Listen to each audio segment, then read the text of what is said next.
What's up, you guys? It's Graham here. So here's a very common scenario that I see happening a lot, and a very stark warning for anyone out there who wants to rent their property on Airbnb. The situation usually goes a little bit something like this. An investor is going to be looking for a property to buy, but nothing on the market cash flows and makes money with a long-term lease. However, they start running the numbers and they realize that if they just furnish it and list it short-term on Airbnb, that they can make a ton of money starting from day one. So they go ahead, they buy the property expecting to turn it into a short-term furnished rental and make bank. This happens all the time. Like if you want to make a property cash flow and basically just be rolling in money all day long, or actually if you want to just basically start printing money and you live in an area with just moderately high tourism, Airbnb is the best way to force cash flow. And some people even take this a step further, that if they don't have the down payment needed to buy real estate, instead what they will do is go and rent a property for 1 to 3 years, furnish it, lease it short term on Airbnb, and then profit the difference between what they're paying in rent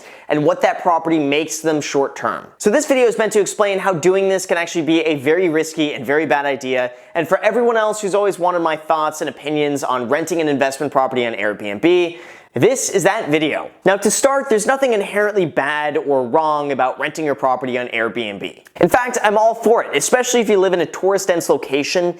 It just makes sense. Like if you can make quadruple the profit renting your home short-term on Airbnb and you're okay with some of the turnover, I think that's just the financially smart move to take. However, there's a big distinction between that and what many other people do when they rent their property on Airbnb. Many people have started buying homes specifically with the intention of renting them out on Airbnb. They're buying these properties that would just never ordinarily cash flow, and they're starting to rely on Airbnb and other short-term rental websites to cover the costs associated with the home. For example, let's say they buy a property that's going to cost them $2,200 a month between the mortgage, taxes, insurance, repairs, and everything else associated with that. And on a long-term lease, they would be lucky to get $1,800 a month. Now, any experienced long-term real estate investor would look at that property and they would call it a loser to its face and then just walk away. Wait a second. Just hear me out on this one. Just hear me out. What if you just do some minimal work to the property, you lightly furnish it, and then you rent it on Airbnb, and with that you can make $3,600 a month?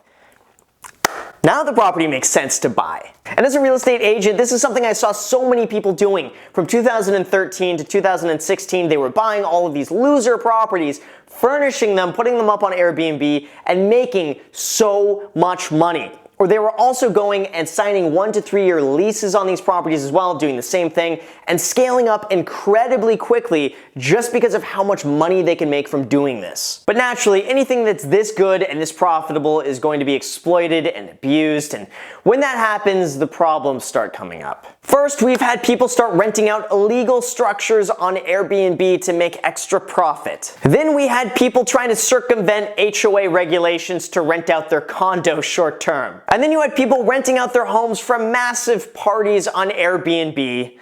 The list just goes on. Now, I say all of this as someone who has nothing against Airbnb. In fact, I'm actually all for it. But at the same time, it's really important to be realistic and understand that inevitably, people will begin pushing the boundaries and pushing the limits of what they can and cannot do. And this is where the issues start. And because of these issues, this is where many investors also begin going wrong. The bad investors out there will buy or rent these properties with the expectation that the golden era of Airbnb is going to last forever, and they could just sit back and continuously enjoy these insane profits on a property that would never ordinarily cash flow. But all of that is likely coming to an end in many areas. For example, here in Los Angeles, regulation has banned Airbnb rentals on rent-controlled units. And you might ask yourself, why did this happen?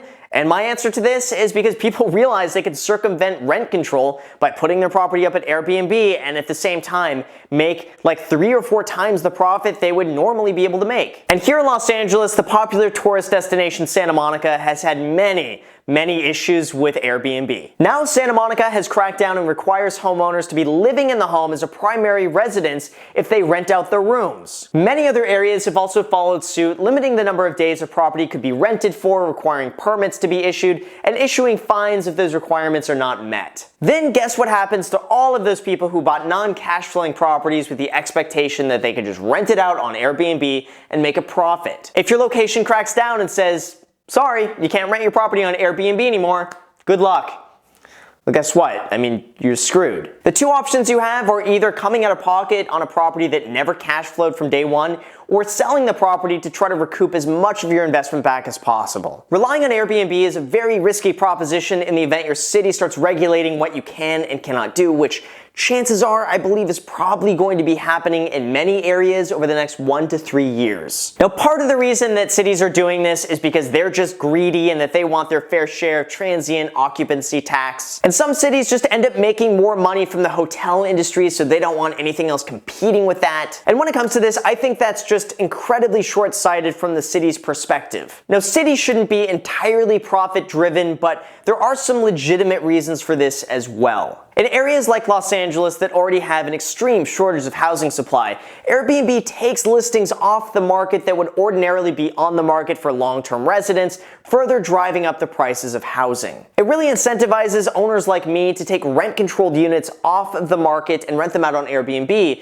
so I can just make double the profit. But that comes at the expense of driving up rental prices for everybody else because we're restricting inventory and taking it off the market in favor of renting it on Airbnb short-term. Now, don't get me wrong here, because I'm all for doing whatever you want with the property that you own, and I'm all for making as much profit as humanly possible, but there does need to be a line drawn as to when the boundaries might be crossed. Now, in addition to taking inventory off the market, it's also bringing increased traffic to previously quiet neighborhoods, and this is something I tend to agree with. For instance, I had a neighbor who rented out their home on Airbnb a few years ago, and while most people were totally fine and were great, every now and then you would get these crazy kids that come in and throw some wild party, leave trash everywhere, be really loud, don't give a shit, just leave it a mess, the people spilling onto the streets, and like, why would you want to deal with that? Now, don't get me wrong, because not everyone is like this, and you're just as likely to get a really bad neighbor who does all of this sort of stuff when they own the home, so don't get me wrong on that.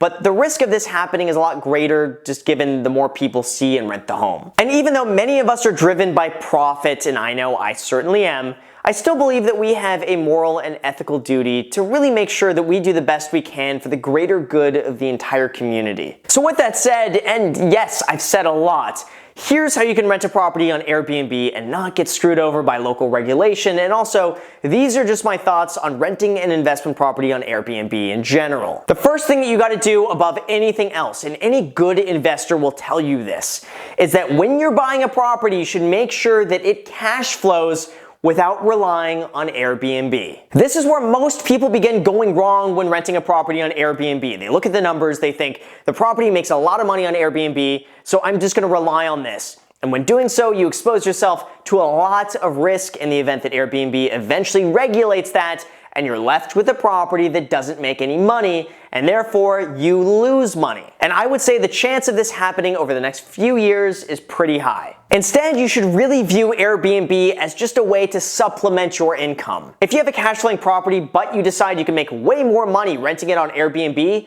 do it.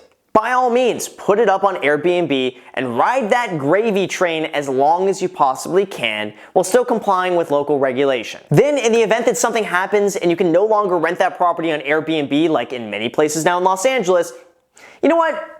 No worries on that. You already have a cash flowing property to begin with. Sure, I mean, it would be nice to make a little bit more money, but you're not really going to be hit that hard. The way you should look at Airbnb is really just like it's the icing on the cake and not the cake itself. Especially if you have too much icing on the cake, it doesn't taste very good. So if you can follow that, you're gonna be just fine. And in addition to that, it's also very important to realize that the reason people make so much money on Airbnb is that oftentimes it's a lot of work. I know many people who run Airbnbs, and it's a constant hustle to make sure that everything is cleaned, the house is fully stocked, that all utensils are there, that nothing is broken, that everything is in working condition, and then dealing with tenants' issues as soon as they come in and they have questions, they can't figure out how something works. There's a lot of little intricacies with every single property. And it's also very important to expect a lot of these things to happen, so when you do it, you're not going to be caught off guard. For example, every single time I rent out one of my properties to a new tenant, the first week or two is always full of little questions and minor things about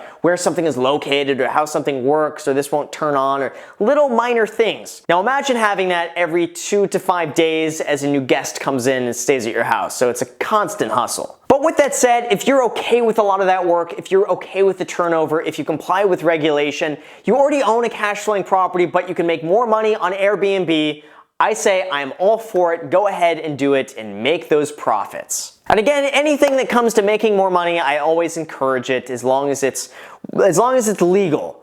The big differentiation there. As long as what you do is legal, I'm all for it. But the big distinction here is that you shouldn't rely on Airbnb, otherwise you're gonna have a bad time. I really personally believe that the battle with Airbnb and city regulation has just begun, and we're going to see this continue over the next 5 to 8 years. I have a feeling that we've gone from having basically no regulation to eventually we're gonna have too much regulation, and then homeowners are gonna be fighting against that, and then eventually we're gonna settle on a middle ground so that homeowners are happy and the city is happy and all the tourism and the guests and everybody's happy too. Everyone will be happy. It's just going to take a lot of tinkering to figure all of that out. So anyway, that's just my thoughts. If you agree with me, if you disagree with me, if you have any personal experience with doing this, definitely comment down below. Like I said, I read every single comment. I do my best to respond to as many people as I can. So feel free to comment down below. And if you've watched to this point, you haven't already, smash that like button. Make sure to smash that like button. Smash that subscribe button, smash that notification bell so YouTube notifies you anytime I post a video. Also feel free to add me on Snapchat and Instagram. I post there pretty much daily, so if you want to be a part of it there, feel free to add me there. Thank you again for watching, and you know it, until next time.